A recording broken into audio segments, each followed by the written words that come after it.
വികസന പ്രവർത്തനങ്ങൾക്ക് വലിയ തോതിലുള്ള ജനപിന്തുണ ലഭിച്ചതിൻ്റെ ഭാഗമായിട്ടാണ് രണ്ടാം പിണറായി സർക്കാർ അധികാരത്തിൽ വന്നത്. രണ്ടാം പിണറായി സർക്കാർ അധികാരത്തിൽ വന്ന ആദ്യ ദിവസം മുതൽ വികസന പ്രവർത്തനങ്ങളെ തടയുക അതൊരു രാഷ്ട്രീയ തീരുമാനമായി കൈകാര്യം ചെയ്ത മുന്നണിയാണ് UDFും അതുപോലെ പ്രതിപക്ഷ പാർട്ടികളും. യഥാർത്ഥത്തിൽ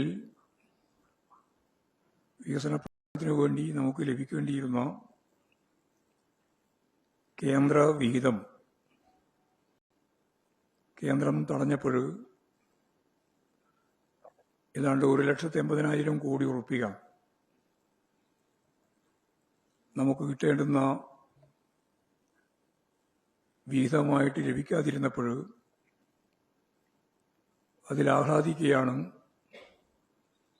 UDFും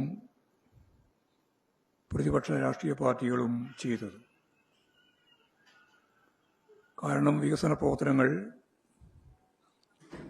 പരമാവധി തടയുക ഇതായിരുന്നു പ്രതിപക്ഷത്തിൻ്റെ നിലപാട്. ഇതേപോലെ തന്നെ ഗവർണറെ ഉപയോഗപ്പെടുത്തി കേരളത്തിൻ്റെ വികസന പാത തടയുന്നതിനു വേണ്ടി ശ്രമിച്ച കാര്യങ്ങളും അതിന് UDF നൽകിയ പിന്തുണയും കേരളത്തിലെ ജനങ്ങൾക്ക് നല്ലതുപോലെ ധാരണയുള്ളതാണ്. ഇത്തരത്തിലുള്ള വികസന വിരോധപരമായ നിലപാടുകൾ UDF പ്രതിപക്ഷ രാഷ്ട്രീയ പാർട്ടികൾ തുടർച്ചയായി തുടർന്നു വരികയാണ്.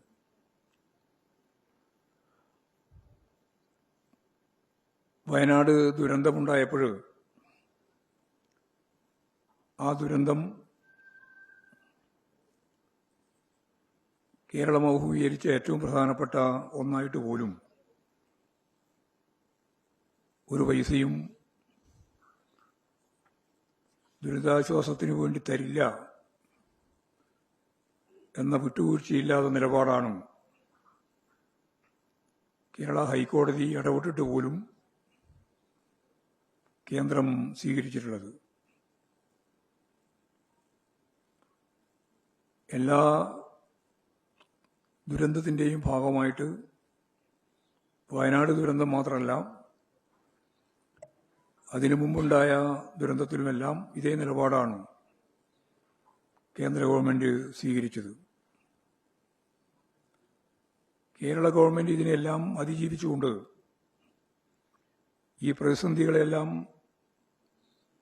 അതിജീവിച്ചത് അധിക വിഭവ സമാഹരണത്തിലൂടെയാണ്. ഏതാണ്ട് 80,000 കോടിയോളം രൂപ അധിക വിഭവം സമാഹരിച്ചുകൊണ്ടാണ് കേന്ദ്രത്തിൻ്റെ ഈ പകപോക്കൽ പ്രതിരോധ സാമ്പത്തിക നയത്തെ ഫലപ്രദമായി പ്രതിരോധിച്ചത്. കേന്ദ്രത്തിൻ്റെ ഈ അവഗണനയെല്ലാം ഉണ്ടായിട്ടും സംസ്ഥാനത്തിൻ്റെ വിവിധ മേഖലകളിലുള്ള വികസന പ്രവർത്തനങ്ങളൊന്നും തടസ്സമില്ലാതെ മുന്നോട്ടേക്ക് കൊണ്ടുപോകാൻ ഗവൺമെന്റ് അങ്ങേയറ്റത്തെ ശ്രമം നടത്തുകയുണ്ടായി. ഈ സാഹചര്യത്തിൽ കനകൂലു സിദ്ധാന്തത്തിന്റെ ഭാഗമായി സംസ്ഥാന സർക്കാർ മികച്ച രീതിയിൽ നേട്ടമുണ്ടാക്കിയിട്ടുള്ള മേഖലകളെല്ലാം കടന്നാക്രമിക്കുക എന്ന നിലപാടാണ് UDF പ്രത്യേകിച്ച് കോൺഗ്രസ് സ്വീകരിച്ചിട്ടുള്ളത്. വിവിധ രീതിയിലുള്ള അപവാദ പ്രചരണങ്ങൾ നടത്തുകയും അതൊരു പൊതുവായ കാഴ്ചപ്പാടായി ജനങ്ങളുടെ മുമ്പിൽ പൊതുബോധമാക്കി മാറ്റാൻ ശ്രമിക്കുകയും ചെയ്യുകയാണ് അവർ ചെയ്തത്. ഇതിൻ്റെ ഭാഗമായി ആരോഗ്യം, വിദ്യാഭ്യാസം തുടങ്ങിയ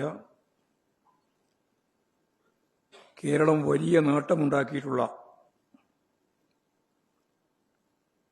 മേഖലകളിൽ അവക്കെതിരായി വമ്പിച്ച പ്രചാരവേലകളാണ് UDF-ഉം ചില മാധ്യമങ്ങളും ഇപ്പോൾ അണിനിരന്നിട്ടുള്ളത്. അഖിലേന്ത്യാടിസ്ഥാനത്തിലും ഐക്യരാഷ്ട്ര സംഘടന പോലും നമുക്ക് ഈ മേഖലയിലുള്ള പ്രവർത്തനത്തിന് 21 അവാർഡുകളാണ് നേടാൻ സാധിച്ചിട്ടുള്ളത്.